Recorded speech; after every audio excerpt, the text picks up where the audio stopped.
மொபைலில் ஆன்டிவைரஸ் போட்டால் நான் சேஃப் அண்ட் செக்யூராக இருப்பேன் அப்படிங்கிற மாதிரி ஒருத்தர் மெசேஜ் பண்ணியிருந்தாரு. என்னங்க எனக்கு ஒண்ணுமே புரியல. அதுதானப்பா எனக்கும் புரியல. நான் ஏபிகே மூலமாக ஒரு ஆன்டிவைரஸ் இன்ஸ்டால் பண்ண அப்படிங்கிற மாதிரி சொன்னாங்க. ஏபிகே மூலமாக எந்த ஒரு ஆன்டிவைரஸும் எந்த ஒரு கம்பெனியுமே கொடுக்க மாட்டாங்க.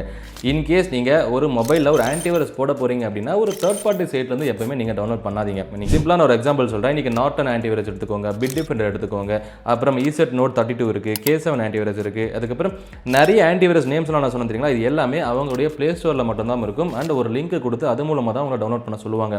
ஒரு ஏபிகேவை உங்ககிட்ட கொடுத்து இது ஒரு ஆன்டிவைரஸ் சொல்லி நீங்கள் உங்களை இன்ஸ்டால் பண்ண சொன்னாங்க அப்படின்னா அப்படி மோஸ்ட்லி 99.9% அப்படி எந்த ஒரு கம்பெனியுமே ஏபிகேவை கொடுத்து இன்ஸ்டால் பண்ண சொல்ல மாட்டாங்க ஒரு ஆன்டிவைரஸை.